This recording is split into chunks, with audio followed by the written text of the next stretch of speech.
Takže čo, já natočím tutoriál z Blenderu. Tady budu ukážu nějaké základní zkratky.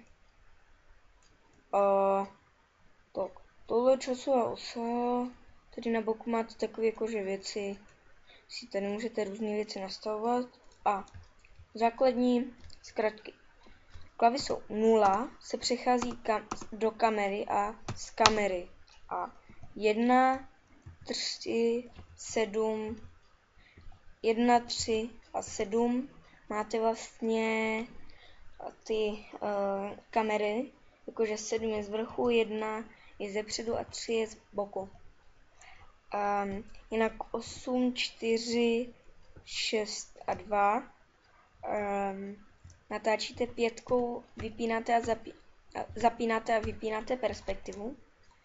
Prostředním kolečkem myši, když kliknete a posouváte,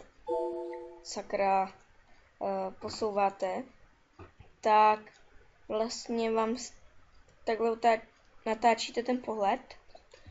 Shift A přidáte nějaký objekt, Shift D, takhle duplikujete objekt, Delete, odstraníte objekt, G.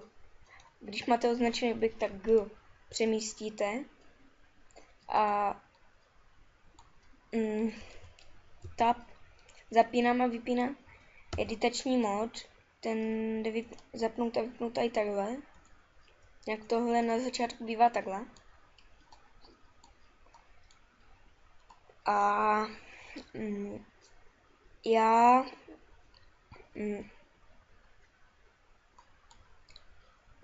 třeba natočíme, jak se dělají ty textury. Textura,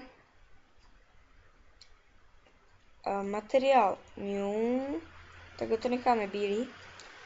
A ten materiál můžeme jakkoliv takhle různě, jak vidíte, tak to můžete takhle barvu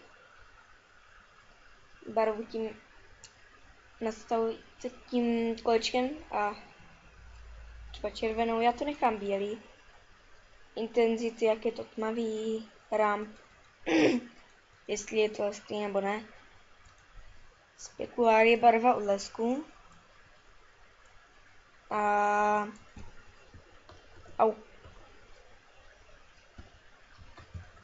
Jo. Potom to nevím, co je.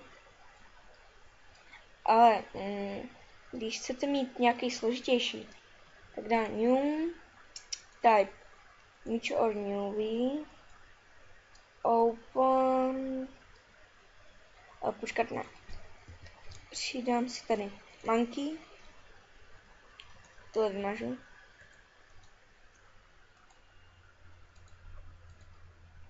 A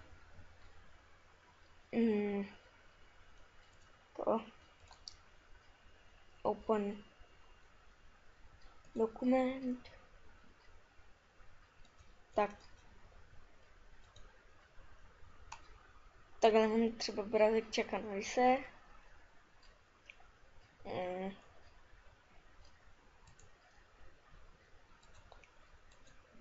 Takhle coordinates UV.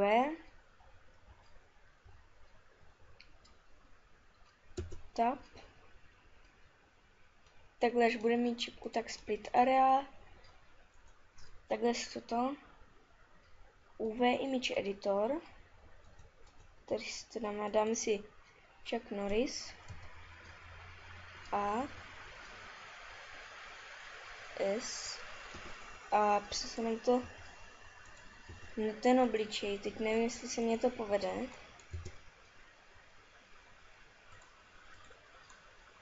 Aha, tak ne.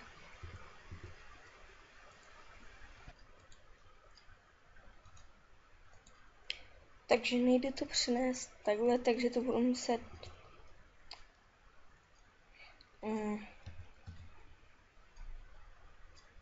teď dáme unwrap.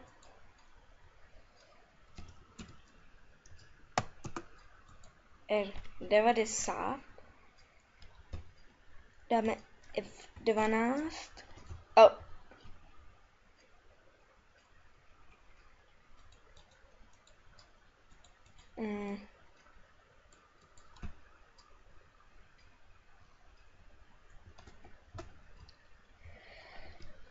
Měl by tam být ten obrázek.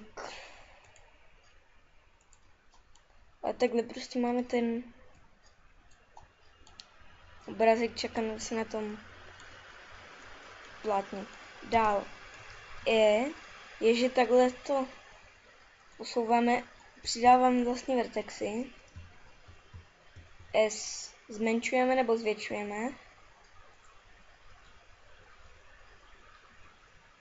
Gčkem to.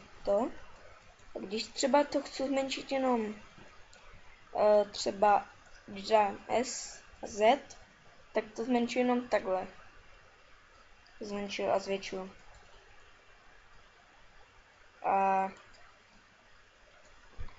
jinak, když dám A, tak se odznačí všechno. A když dám A, ještě jednou A, tak se mě odznačí všechno. A to byl takový